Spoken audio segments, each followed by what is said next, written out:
Dear students, कल हमने चर्चा की पिछली क्लास में एक्सरसाइज 2.1 की। आज अपनी चर्चा करेंगे अंकगणित के आधारभूत प्रमेय की। किसी भी भाज्य संख्या को अभाज्य संख्या के गुणनखंड के रूप में व्यक्त करना ही क्या कहलाता है? अंकगणित के आधारभूत प्रमेय। जैसे अपन बात करें संख्या 140 की, तो 140 क्या है? भाज्य संख्या है। अब भाज्य संख्या किसे कहते हैं पहले भी चर्चा कर चुके हैं। ऐसी संख्या जिसमें स्वयं के अलावा दूसरी संख्या का भी भाग जाए। जैसे 140 में 140 के अलावा 2 का भी जा रहा है, 7 का भी जा रहा है, तो ये एक भाज्य संख्या है। लेकिन 140 के भाज्य गुणनखंड ये 2 का भाग दिया 70 आए, फिर 2 का दिया 35 आए, फिर 5 का दिया 7 आए, फिर 7 का दिया 1 आया, तो इनको गुणनखंड के रूप में दर्शाया। तो यहाँ पर 2, ये भी 2 ही है, 5 और 7 यानी कि 3 अंक है, 2, 5 और 7 तीनों ही क्या है? अभाज्य संख्या है, क्योंकि इनमें खुद के अलावा और किसी का भाग नहीं जाता। तो इस प्रकार हमने एक भाज्य संख्या को अभाज्य संख्या के गुणनखंड के रूप में व्यक्त किया। इस प्रकार को ये व्यक्त करने की ये जो विधा है और ये जो सिस्टम है, इसी को अपन क्या बोलते हैं? अंकगणित के आधारभूत प्रमेय। अब इसके बाद में अपन चर्चा करते हैं, ये तो हो गए अपने अंकगणित के आधारभूत प्रमेय। अंकगणित के आधारभूत प्रमेय के बाद में हम बात करते हैं नॉर्मली गुणनखंड की। तो गुणनखंड अभी आपको बताया 140 के कैसे होते हैं, यानी अभाज्य गुणनखंड कैसे किए जाते हैं। फिर भी अभाज्य गुणनखंड में अपन देखें तो एक संख्या लेते हैं 5005, संख्या लेते हैं 5005। 5005 में यदि अपन भाग देना चाहिए तो आपको पता है 5005 में अंत में 5 आ रहा है, तो 2 का भाग तो जाएगा नहीं, तो इसमें अन्य 3 का जाएगा। अंकों को जोड़ के देख लो, 5 0 5 5 10 अंकों के योग में 3 का भाग जाए तो संख्या में भी 3 का भाग जाता है, इसलिए इसमें भाग देंगे किसका? 5 का। तो 5 का भाग देंगे तो क्या आएगा? 5 एकम 5, फिर भाग जाएगा नहीं, 5 एकम 5, तो 1001। अब 1001 में किसका भाग नहीं, क्योंकि इसमें इकाई का क्या आ रहा है? 1 आ रहा है, तो इसमें अपन भाग देंगे किसका? 11 का भाग दो, 11 का भाग दें तो 11 × 88, 11 9 99, 1 बच गया, फिर 1, 11 एकम 11। अब आपको पता है 91 में कितने का भाग? 91 में किसका भाग दें? 7 का भी जाता है, 13 का भी जाता है, तो इसलिए हम सबसे पहले इसमें 5 का भाग दिया, फिर 5 का भाग नहीं दें, 5 के बाद में अपने किसका भाग दिया? 11 का भी 91 में, तो इसमें पहले किसका भाग दे लेते हैं? 7 का, क्योंकि 91 में 7 का जा रहा है, तो इसमें भी जाएगा। तो देखिए 7 एकम 7, 3 बच गया, 0 उतारेंगे, 7 चौक 28, 2 बच गए, 1 उतारेंगे, 7 थी 21। अब देखिए 7 का भाग दे दिया, अब इसमें भाग किसका जाएगा? 3 4 7 8, 3 का नहीं जाएगा, 5 का नहीं जाएगा, तो अब इसमें भाग किसका देंगे? अब इसमें अपन भाग दे लेते हैं किसका? 11 का दे लेते हैं। किसका दे? 11 का। तो 11 एकम 11, कितने बच गए? 3, 11 3 33, और किसका चला जाएगा? 13 का। इस प्रकार ये 5005 के जो अभाज्य गुणनखंड है वो कितने आ गए? 5 × 7 × 11 × 13, ये सारी की सारी क्या है? अभाज्य संख्याएं हैं, ये अभाज्य गुणनखंड हो गया। एक और दे रखा है इसमें अपने, एक एग्जांपल और बता देते हैं आपको। 7429, 7429 की यदि अपने अभाज्य गुणनखंड करें तो इसमें आपको सबसे पहले अगर अपन बात करें तो 9 और 2 11, 4 15 7 22, तो 2 का तो वैसे ही नहीं जाएगा, इकाई अंक 0 2 4 4 नहीं है, अंकों का योग में 3 का भाग नहीं जा रहा, तो भी वो नहीं होगा। तो इसमें हम सबसे पहले अगर भाग दें तो इसमें 2 का 3 का 5 का 7 का 9 का 11 का यहाँ तक का भाग नहीं जाएगा, तो इसमें सबसे पहले भाग देते हैं अपन किसका? 13 का। 13 का भाग दें तो 13 पंजे 65, तो यहाँ पे कितना बचेगा? 9, फिर 92, 13 7 91, 1 9, तो इसमें शायद 13 का भाग भी। तो सबसे पहले इसमें आप ऐसा करो, 17 का भाग दे लेते हैं। 17 का भाग दे तो 17 3 51, 17 चौक 68, 17 चौक 68, तो 69 70 और 4 74, 6 बच गए, 2 62, 17 थी 51, 10 1, फिर 19, 17 संते 119, 17 संते कितना हो गया? 119। अब यदि इसमें भाग दें अपन तो 437, तो अब इसमें भाग दे देते हैं किसका, 19 का। तो 19 का भाग दे तो 19 दूनी 38, कितना बच गया 5 और 7 उतारेंगे तो 57, 19 थी 57, कितना आ गया 23, और 23 में किसका भाग जाएगा, 23 का ही जाएगा। इस प्रकार यदि 7429 के अपन भाजन करें तो अपने पास आता है 17 इंटू 19 इंटू 23। तो ये किस प्रकार से अपने भाज्य संख्या में भाज्य संख्या को भाज्य संख्या के रूप में व्यक्त कर सकते हैं, ये इसके एग्जाम्पल भी हो गए। और अभाज्य गुणनखंड कैसे किए जाते हैं ये भी आपको पता चल गया। इनको अभाज्य गुणनखंड कहते इसलिए हैं क्योंकि जो संख्या दी हुई होती है वो भाज्य संख्या होती है, उसका अभाज्य गुणनखंड करने के पश्चात जो अपने को गुणनखंड के रूप में संख्याएं प्राप्त होती है वो सभी संख्याएं क्या होती है, अभाज्य संख्याएं होती है। अब देखिए बात करते हैं सबसे पहले एग्जाम्पल 1 की। एग्जाम्पल 1 क्या है, तो देखिए एग्जाम्पल 1 कह रहा है कि किसी भी प्राकृत संख्या n के लिए, किसी भी प्राकृत संख्या n के लिए, ये कह रहा है किसी भी प्राकृत संख्या n के लिए संख्या 6 की घात n अंक 0 पर समाप्त हो सकती है। क्वेश्चन मार्क है और आगे लिखा हुआ है जांच कीजिए, यानी अपने को इसकी जांच करनी है कि संख्या अपने पास है 6 की घात n और यह अंक 0 पर समाप्त हो सकती है या नहीं, इसकी जांच करनी है। तो इसके बारे में आपको थोड़ा सा बताऊं कि अगर कोई भी संख्या 0 पे समाप्त होती है तो वह संख्या 5 से अवश्य विभाजित होगी। अगर कोई भी संख्या 5 से विभाजित होती है, सॉरी कोई भी संख्या 0 पर समाप्त होती है यानी उसका अंतिम अक्षर 0 यानी इकाई अंक 0, तो 5 से अवश्य विभाजित होती है। और यदि वह 5 से विभाजित होती है तो उसके अभाज्य गुणनखंड में 5 अवश्य उपस्थित होगा। तो देखिए हम बात करते हैं संख्या 6 की घात n की। तो संख्या 6 की घात n, तो अब इसके अभाज्य गुणनखंड करें तो 6 के करें तो 2 गुणा 3 और ये घात क्या हो जाएगा n। तो आपने 6 का अभाज्य गुणनखंड किया तो 2 इंटू 10, इसमें 5 कहीं भी नहीं आ रहा है, 2 इंटू 3 आ गया, 5 कहीं भी नहीं आ रहा है। तो यहां लिखेंगे संख्या 6 की घात n के अभाज्य गुणनखंड में 5 उपस्थित नहीं है, अतः इसके अभाज्य गुणनखंड में 5 उपस्थित नहीं है, अतः यह 5 से विभाजित नहीं होगी। और ये 5 से विभाजित नहीं होगी तो इसका अंतिम अंक भी क्या नहीं होगा, 0 नहीं होगा। अर्थात संख्या 6 की घात n अंक 0 पर समाप्त नहीं हो सकती।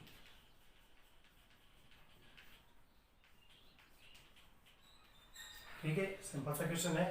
5 के आधार पर अपन देख लेंगे अंक 0 पर समाप्त होगी या नहीं। देखिए अगला एग्जाम्पल है जिसमें आपको उदाहरण 2 में अभाज्य गुणनखंड के बारे में पूछा गया था, जो मैं आपको पहले बता चुका हूँ। ये जो अभी इससे पहले बताया वो अगला एग्जाम्पल था, वो आपको बता चुका हूँ। अब देखिए अपने पास एक कॉन्सेप्ट है और वो कॉन्सेप्ट है किस पर आधारित है, HCF और LCM पर आधारित।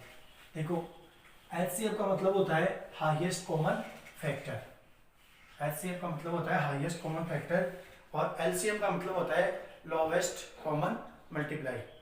यानी HCF को अपन शॉर्ट में बोलते हैं में से महत्तम समापवर्तक होता है, और LCM होता है लघुत्तम समापवर्त्य, यानी शॉर्ट में उसको बोलते हैं लेसर। तो अब अपने को क्या करना है, अब अपने को कॉन्सेप्ट पे चलना है कि एचसीएफ और एलसीएम से रिलेटेड कॉन्सेप्ट क्या होता है।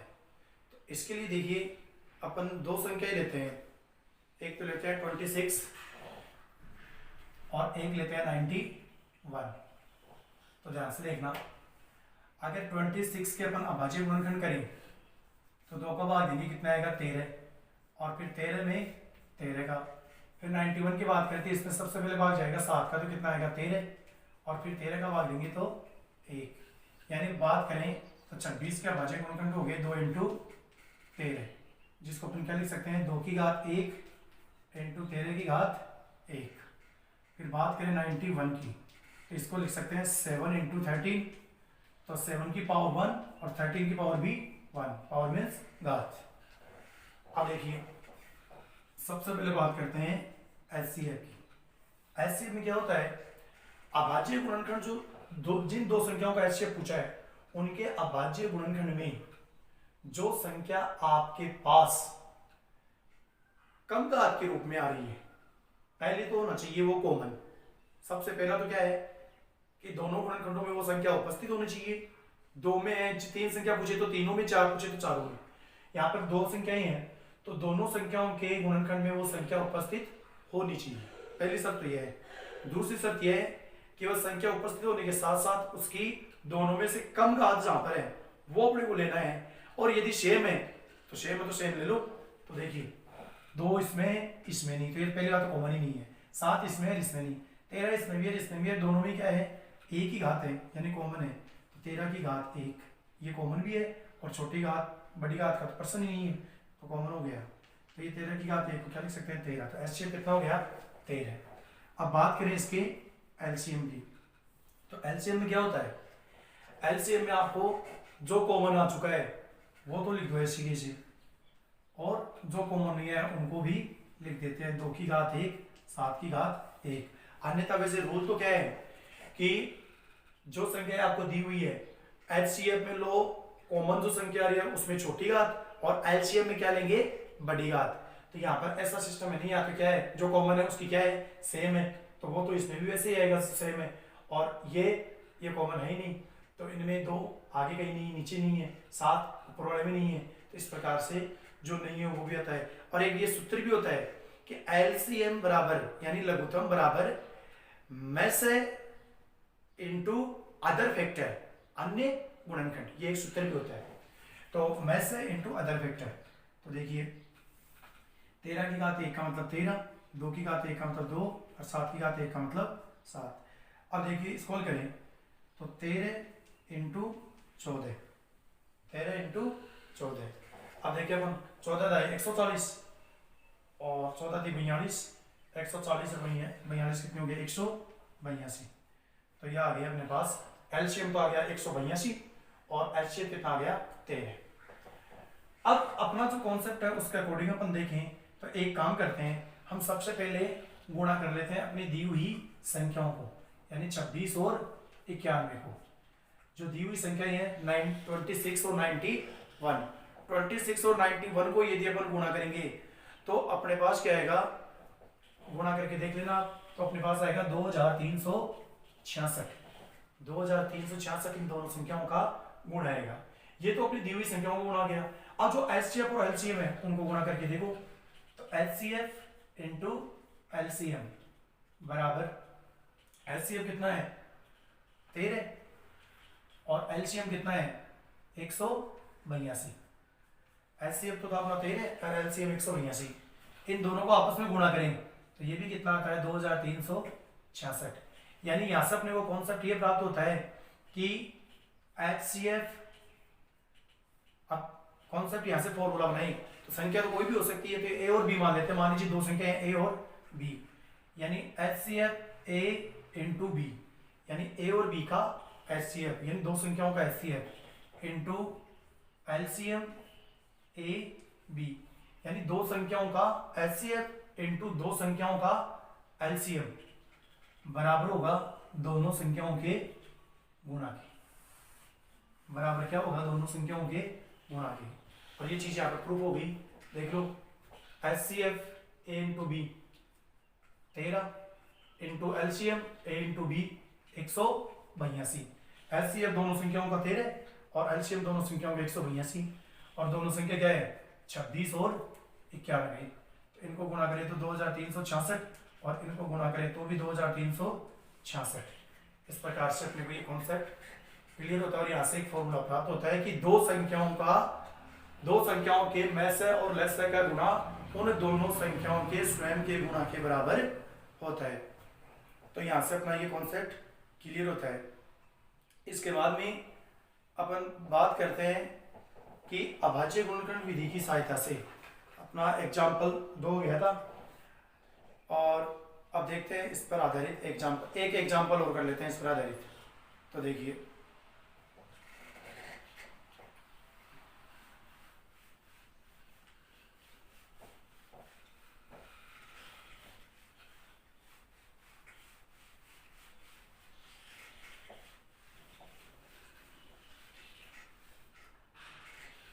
इस पर आधारित अपने एक एग्जाम्पल और करते हैं। तो एग्जाम्पल है अपना, एक मिनट,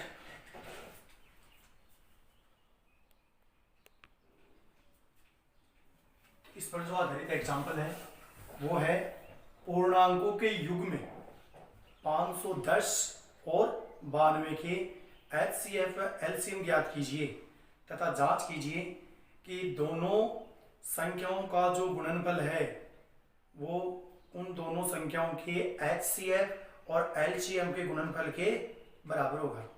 ये अपने को बताना है 510 और 92। तो देखिए संख्या अपने पास है 510 और 92।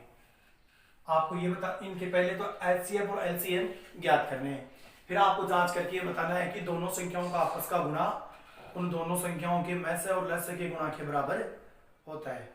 तो सबसे पहले अपन 510 के क्या करते हैं, अभाज्य गुणनखंड करते हैं। तो 510 के अभाज्य गुणनखंड करेंगे तो 0 आ रहा है लास्ट में, तो 2 का भाग चला जाएगा, 2 दूनी 4, 1 बच गया, 1 उतारेंगे, 2 पंजे 10, 1 बच गया, 2 पंजे 10। अब यहाँ पर अंकों को जोड़ के देख लो, 5 5 10 2 12, तो इसमें 3 का भाग चला जाएगा, 3 अंटे 24, 1 5 3 पंजे 15।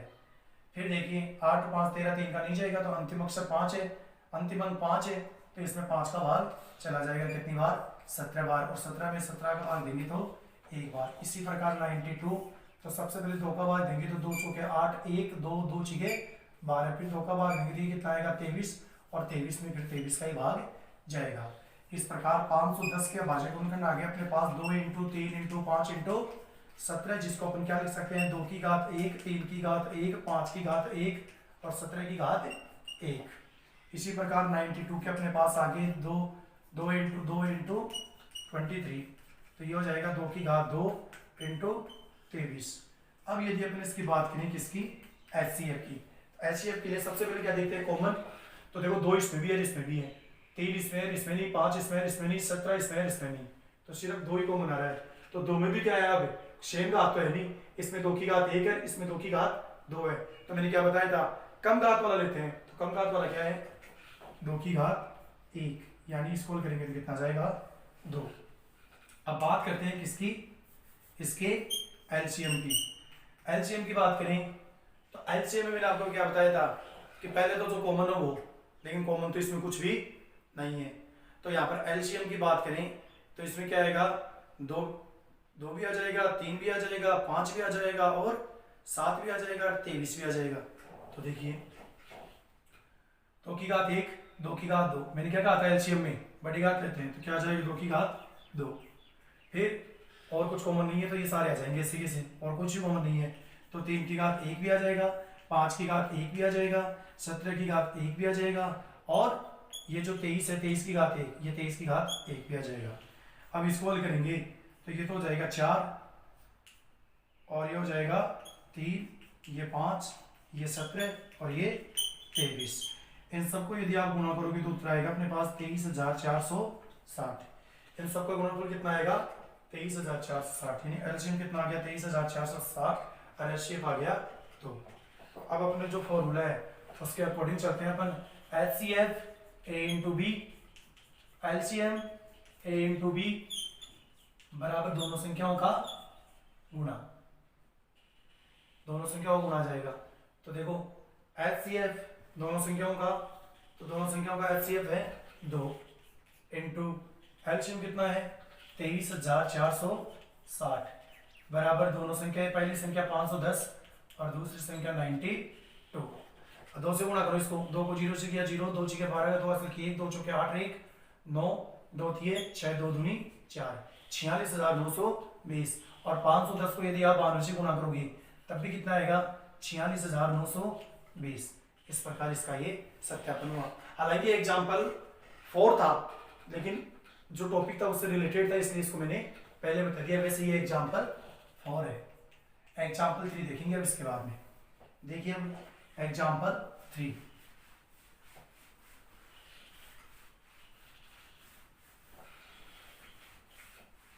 अगर अपन बात करें एग्जाम्पल 3 की, तो एग्जाम्पल 3 में क्या है, एग्जाम्पल 3 में कह रहा है कि 144 144 180 और 192 इनके HCF व LCM ज्ञात कीजिए। 144 180 व 192 अभाज्य गुणनखंड विधि से, अभाज्य गुणनखंडी विधि से 144 180 और 192 इनका अपने को HCF व LCM ज्ञात करना है। तो इसका HCF और LCM कैसे ज्ञात करेंगे, तो देखिए सबसे पहले 144, तो इसके बारे में करते हैं तो कितना आएगा 72, फिर 36, फिर 18, फिर 2 का भाग देंगे 9, फिर 3 का देंगे 3, फिर 3 का देंगे 1, यानी 144 के भाज्य गुणनखंड कितने आ गए 2 इंटू 2 इंटू 2 इंटू 2 3 इंटू 3, यानी इसको अगर फाइनली लिखें क्या आएगा 2 की घात 4 इंटू 3 की घात 2।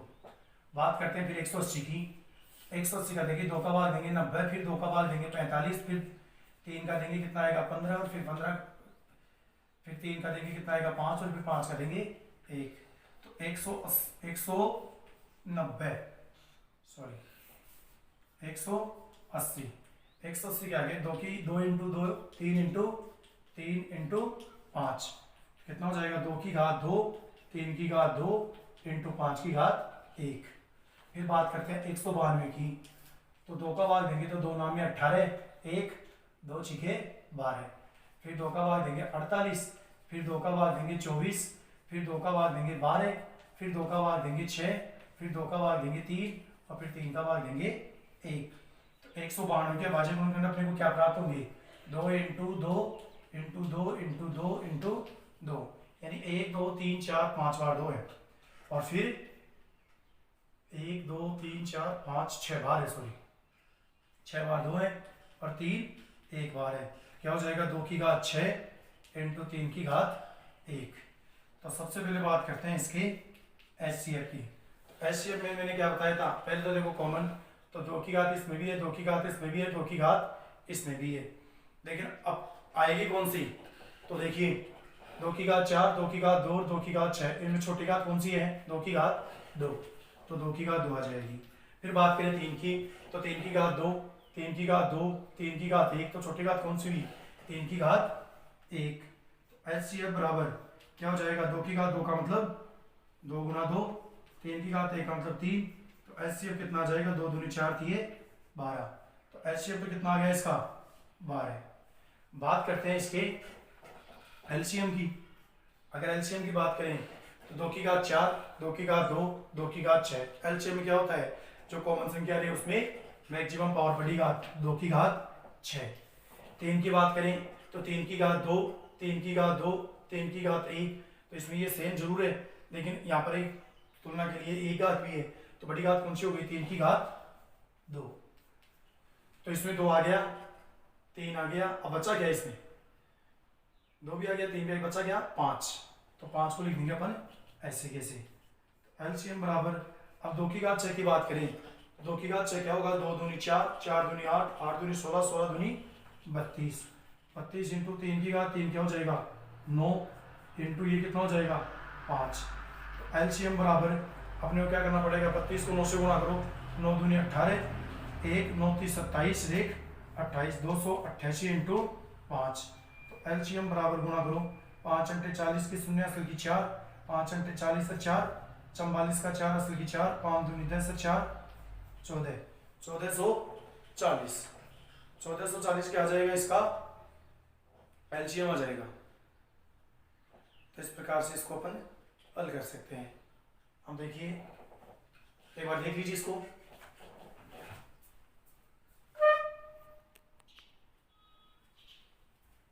इसमें एक बार ये देख लीजिए 2 की घात 6 2 दूनी 4 4 दूनी 8 ये 64 हो जाएगा। सॉरी ये हो जाएगा 64। तो यहाँ पर फिर चेंजिंग होगी 9 चौके 36 3 9 जी 54 3 57 576 इंटू 5। इसको हल करोगे तो कितना आ जाएगा 2880। 5 जी 30 की शून्य असल की 3 5 35 से 3 38 का 8 असल की 3 55 25 से 3 28। तो एलसीएम कितना आ गया इसका 2880। तो इसमें प्रश्न था 144 180 और 192 के एचसीएफ और एलसीएम ज्ञात कीजिए। तो ये हो गया। अब देखते हैं नेक्स्ट। ये था अपना एग्जाम्पल 3 और एग्जाम्पल 4 अभी आपको इससे पहले बता चुका हूं। तो अब अपन चर्चा करते हैं अपने नेक्स्ट प्रश्न की ओर। और नेक्स्ट जो इसमें है वो क्या है नेक्स्ट के इसमें आएगी अभी प्रश्नावली। प्रश्नावली स्टार्ट होती है 2.2। तो प्रश्नावली 2.2 की बात करें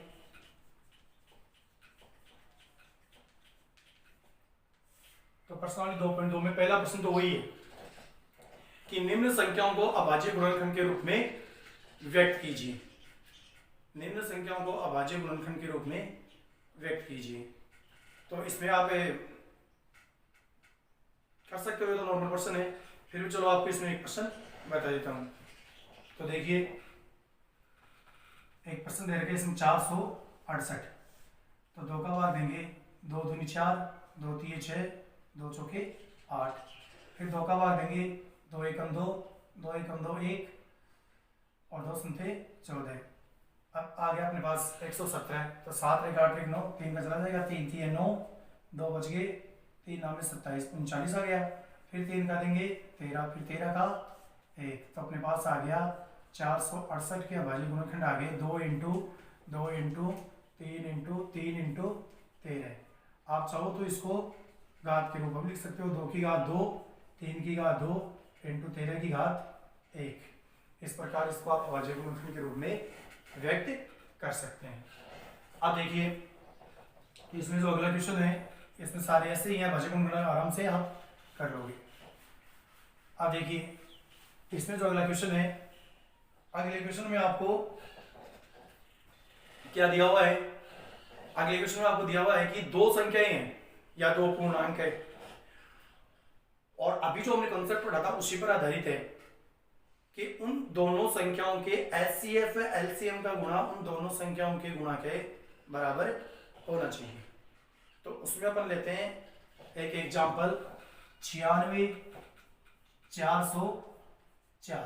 2 संख्या है अपने पास, 2 पूर्णांक 96 404। ये अपन क्वेश्चन नंबर 2 की बात कर रहे हैं। क्वेश्चन नंबर 2 में जो भी ये भाग है 96 404। तो देखिए 96 के भाज्य गुणन करें तो 2 का भाग देंगे 48, फिर 2 का देंगे 24, फिर 2 का भाग देंगे 12, फिर 2 का भाग देंगे 6, फिर 2 का भाग देंगे 3 और फिर 3 का देंगे 1। अब 404 को देखते हैं। तो इसमें 2 का भाग देंगे तो कितना आएगा 202, फिर 2 का भाग देंगे तो कितना आएगा 101, और फिर 101 में किसका भाग देंगे 101 का ही। तो 96 के भाज्य गुणनखंड क्या हो गए 2 into 2 into 2 into 2 into 2 into 3, यानी 1 2 3 4 5 बार तो 2 है, एक बार 3। और इसको घात के रूप में लिखे अपन, तो इसको लिख सकते हैं 2 की घात 5 इंटू 3 की घात 1। फिर बात करते हैं 404 की। तो इसमें आता है 2 इंटू 2 इंटू 101। तो इसको घात के रूप में लिखें तो 2 की घात 2 इंटू 101 की घात 1। तो यहाँ पर यदि बात करें अपन HCF की, तो HCF की बात करें तो 2 की घात 5 और 2 की घात 2, तो कौन सा आएगा? छोटी घात वाला, 2 की घात 2। 3 और 100 इनमें कुछ कॉमन है नहीं, तो HCF इसका क्या हो जाएगा? 4। HCF में कितना आ गया? 4। बात करते हैं इसके LCM की। LCM क्या होती है? बड़ी घात आती है, तो 2 की घात 5 और 2 की घात 2 में क्या आएगा?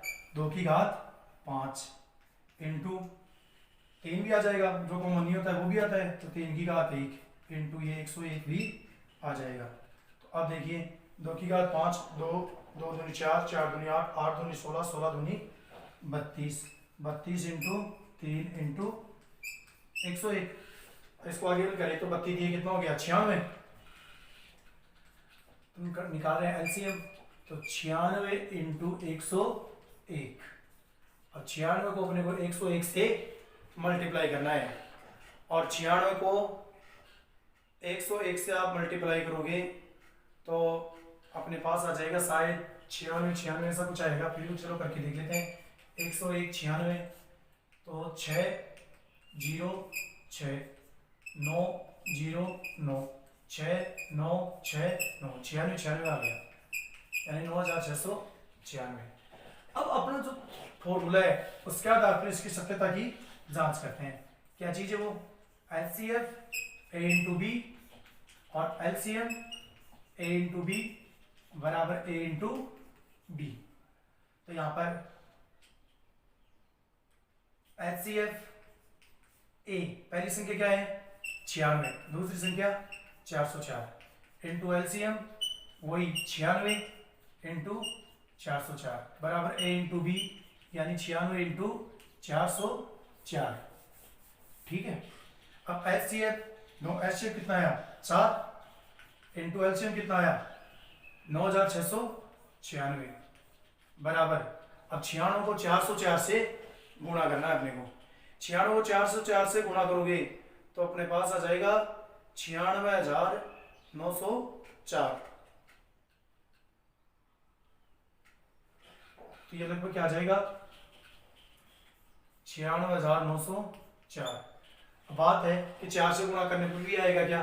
तो 4 छीके 24 का 4 असल की 2, 4 नामे 36, 4 नामे 4 छीके 24 का 4 असल की 2, 4 नामे 36 और 2 38 का 8 असल की 3, 4 छीके 24, 24 और 3 27 का 7 असल की 2, 4 नामे 36 और 2 38, 38,784।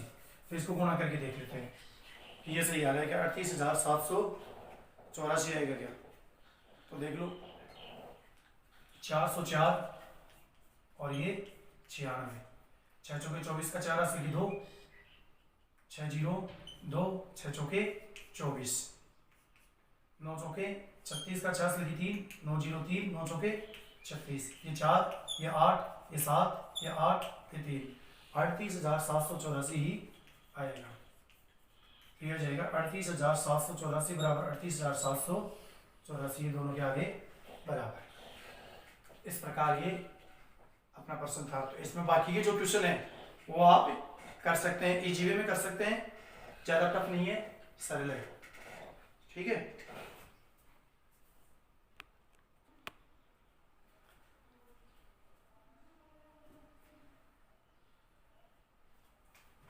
अगला जो क्वेश्चन है वो है 336 और 54। 336 है वो 54 है, इसका भी अपने को एक प्रश्न और देख लेते हैं। तो 336 के भाजक गुणन करें तो 2 का भाग है 2 एकम 2, 1 3 13, 2 6 12, 1 6 2 अंटे 16। फिर भाग दें तो ये आएगा 2 अंटे 16, 2 चौके 8, फिर 2 का भाग दें तो ये 2 चौके 8 और 2 दूनी 4, फिर 2 का भाग दें तो 21, फिर 3 का देंगे 7 और फिर 7 का देंगे 1।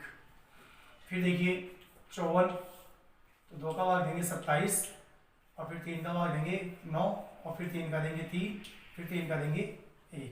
तो अपने पास 336 के भाजक गुणनखंड आ गए 2 into 2 into 2 into 2 into 3 into 7, घात के रूप में लिखें तो 1 2 3 4, यानी 4 बार तो है 2, और 3 है एक बार, और 7 भी एक बार। बात करें 54 की, तो 54 का आ जाएगा 2 इंटू 3 इंटू 3 इंटू 3, यानी 2 तो है एक बार और 3 है 3 बार। सबसे पहले बात करें इसकी एचसीएफ की। एचसीएफ की बात करें तो 2 की घात 4, 2 की घात 1, तो क्या आएगा 2 की घात 1, 3 की घात 1, 3 की घात 3, तो क्या आएगा 3 की घात 1, 7 इसमें कॉमन है नहीं। एचसीएफ कितना हो जाएगा 2 इंटू 3, यानी कितना हो जाएगा 6। बात करें इसके एलसीएम की, तो एलसीएम में 2 की घात 4, 2 की घात 1, तो बड़ी घात आएगी 2 की घात 4, 3 की घात 1, 3 की घात 3 में क्या आएगा 3 की घात 3, और 7 की घात 1 जो अदर गुणनखंड में वो ऐसे की ऐसे। फिर देखो 2 की घात 4, तो 2 की घात को 4 को क्या लिख सकते हैं 2 दूनी 4, 4 दूनी 8, 8 दूनी 16, और ये हो जाएगा 3 के 9, 9 थी 27, और ये हो जाएगा 7। 16, 27 और 7 को आप गुणा कर लीजिए। तो 16, 27 और 7 को आप गुणा करोगे तो अपने पास आएगा 3024। कितना आ जाएगा 3024। ये एचसीएफ हो गया, ये एलसीएम हो गया। अब देखिए HCF a b into LCM a b बराबर ए इंटू बी। एचसीएफ दोनों संख्याओं का एचसीएफ कितना है 6, और एलसीएम कितना है 3024, और दोनों संख्याएं क्या है, एक संख्या है 336 और एक संख्या है 54। गुणा करो इसको 6 से, 6 चौके 24, 2 6 दूनी 12, 2 14, 6 चौके 24, 2 6 दूनी 12, 2 14 की 4 असली 1, 6 0 1 36 18, और इन दोनों को आप गुणा करोगे तो भी कितना आएगा 18144। इस प्रकार ये दोनों संख्याएं, दोनों संख्याओं का जो प्रोडक्ट है वो दोनों संख्याओं के मैसे और लसे के प्रोडक्ट यानी गुणा के बराबर आ जाएगा। ठीक है, अब बात करते हैं अपन नेक्स्ट प्रश्न की। नेक्स्ट प्रश्न में क्या कह रहा है, अभाज्य गुणनखंड विधि से मैसे व लसे ज्ञात कीजिए। तो अभाज्य गुणनखंड विधि से मैसे व लसे कैसे ज्ञात किया जाता है, देखिए ये अपन अभी एग्जाम्पल्स में चर्चा कर चुके हैं, फिर भी चलो इसके 1-2 प्रश्न देख लेते हैं। तो सबसे पहले अपने पास प्रश्न है 12, 15 और 21। 12, 15 और 21। तो 12 का भाज्य गुणनखंड करें कितना आएगा 6, फिर 3 का देंगे 1। 15 की करें तो 15 में 3 का जाएगा 5, फिर 5 1।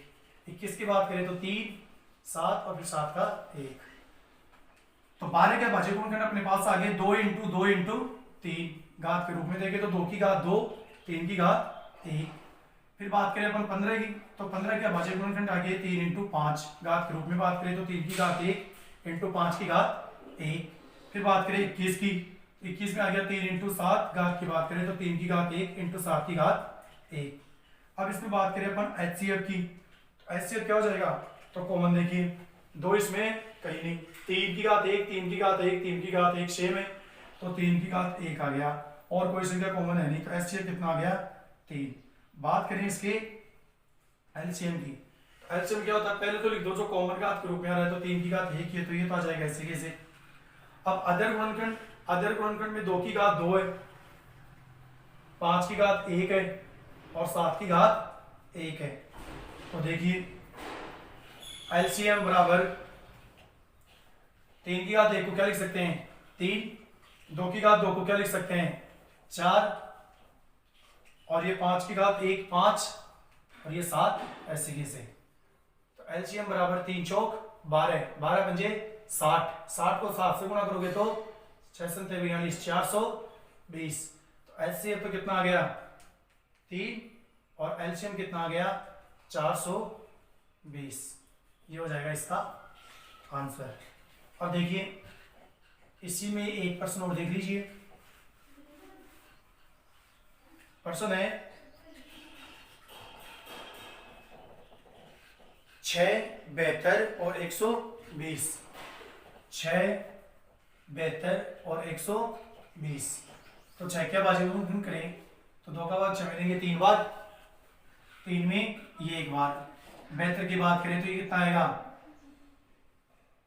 2 3 6 1, 2 6 के 12 36, फिर 2 का भाग देंगे 18, फिर 2 का भाग देंगे 9, फिर 3 का देंगे 3, फिर 3 का देंगे 1। बात करें 120 की तो 2 का भाग देंगे तो कितना आएगा, 2 चीजें 12 60, फिर 2 का भाग देंगे कितना आएगा 30, फिर 2 का देंगे 15, फिर 3 का 5 और फिर 5 का 1। इस प्रकार ये इसके अभाज्य गुणनखंड हो गई। तो 6 के 2 कितना हो गया, 2 इंटू 3। घात के रूप में लिखें तो 2 की घात 1, 3 की घात 1। बेहतर की बात करें तो 2 इंटू 2 इंटू 2, 3 इंटू 3, यानी 2 की घात कितना हो गया 3 और 3 की घात 2। फिर बात करें 120 की तो 120 में हो गया 2 इंटू 2 इंटू 2, 3 इंटू 5, यानी 2 की घात तो हो गई 3 और 3 की घात हो गई 1 और 5 की घात 1। सबसे पहले बात करें इसके एलसीएम की तो एलसीएम में देखें तो देखिए 2 2 2 2 तीनों में आ रहा है, तो 2 की घात 1, 2 की घात 3, 2 की घात 3, तो कम कौन सी है, 2 की घात 1 मिनिमम घात आती है। इंटू बात करें इसके 3 की, 3 इसमें भी है, इसमें भी है, इसमें भी है, तो कम घात क्या है, 3 की घात 1, 3 की घात 2, 3 की घात 1, क्या आ जाएगा 3 की घात 1। तो एलसीएम कितना हो जाएगा इसका 2 इंटू 3, यानी एलसीएम कितना आ जाएगा 6। तो ये तो आ गया इसका एलसीएम। बात करते हैं इसके एलसीएम की। एलसीएम में क्या होगा, एलसीएम में देखिए 2 की घात 1, 2 की घात 3, 2 की घात 3, तो कौन सा आएगा 2 की घात 3, बड़ी घात वाला। 3 की जगह 3 की घात 1, 3 की घात 2, 3 की घात 1, तो क्या आएगा 3 की घात 2। आधार गुणनखंड के रूप में देखें तो इसमें आधार गुणनखंड के रूप में केवल एक अंक है, वो है 5 की घात 1, इसको भी लिख देंगे। तो एलसीएम कितना हो जाएगा 2 दूनी 4 8 और ये हो जाएगा 9 और ये 5 की घात 1 5। एलसीएम बराबर कितना हो जाएगा 8 9 72 इंटू 5। एलसीएम बराबर 5 दूनी 10 1, 5 35 1 36। तो एलसीएम तो कितना आ गया इसका 6 और एलसीएम कितना आ गया 360। इस प्रकार अभाज्य गुणनखंड विधि की सहायता से हम एलसीएम और एलसीएम ज्ञात कर सकते हैं। तो ये था अपना क्वेश्चन नंबर 3। अब देखिए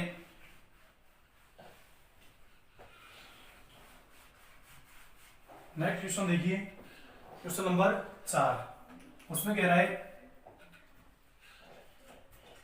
एक वर्ताकार मैदान है, उस वर्ताकार मैदान के चारों तरफ एक चक्कर पूरा करने में रमन को 12 मिनट लगते हैं, जबकि उसी मैदान के चारों तरफ एक चक्कर पूरा करने में जो अनुप्रिया नाम की एक लड़की है उसको 6 मिनट लगते हैं। तो सॉरी 18 मिनट लगते हैं। तो एक वर्ताकार मैदान है, उसमें जो रमन नाम का लड़का है उसको चारों तरफ चक्कर लगाने में कितना समय लगता है 18 मिनट लगते हैं, जबकि उसी मैदान के चारों तरफ चक्कर लगाने में अनुप्रिया नाम की लड़की को कितना समय लगता है 12 मिनट लगते हैं। दोनों एक ही स्थान से एक ही समय पर एक ही दिशा में जब गतिशील होते हैं तो बताना यह है कि वे दोनों पुनः प्रारंभिक स्थान पर कब मिलेंगे। तो देखिए अपने पास दो संख्याएं हैं 18 और 12। इस प्रकार से जब भी कोई पर्सन हो कि एक ही समय पर एक ही दिशा में एक ही स्थान से वर्ताकार पथ पे चक्कर लगाया जाए तो उन दोनों कैंडिडेट्स की वापस प्रारंभिक मिलन की जो स्थिति होगी, प्रारंभिक स्थान पर जो मिलन की स्थिति होगी, वो उन दोनों के द्वारा उस चक्कर में अलग अलग लिए गए समय के एलसीएम के बराबर होगी, लसा के बराबर होगी। यानी 18 का देखें तो 2 का भाग देंगे 9, फिर 3 का 3, फिर 3 का 1, फिर 12 का देखें तो 6, फिर 3 और ये 1। 18 का क्या हो जाएगा 2 इंटू 3 इंटू 3 और 12 का क्या हो जाएगा 2 इंटू 2 इंटू 3। घात के रूप में देखें तो 2 इंटू 3 की घात 2 और 12 का देखें तो 2 की घात 2 इंटू 3 की घात 1। तो इसका एलसीएम क्या होगा, इन दोनों में बड़ी घात 2 की घात 2, इन दोनों में बड़ी घात 3 की घात 2, तो क्या हो जाएगा एलसीएम बराबर 2 की घात 2 4 और 3 की घात 2 9, एलसीएम बराबर 36। यानी यहाँ पे लिखेंगे अपन, अतः 36 मिनट बाद वे दोनों पुनः प्रारंभिक स्थान पर मिलेंगे।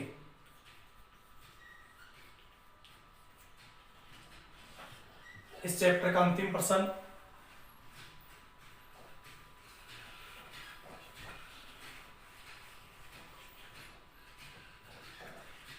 एक संगोष्ठी है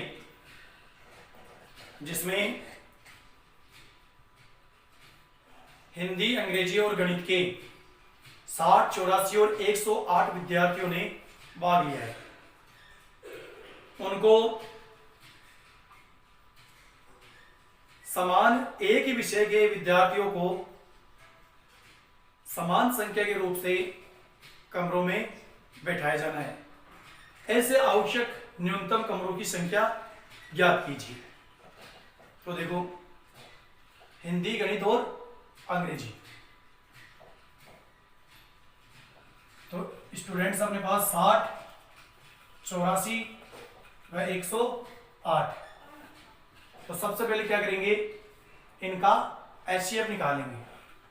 तो 60 का भाज्य गुणनखंड करें तो 2 का भाग देंगे 30, फिर 2 का देंगे 15, फिर 3 का 5, फिर 5 का 1।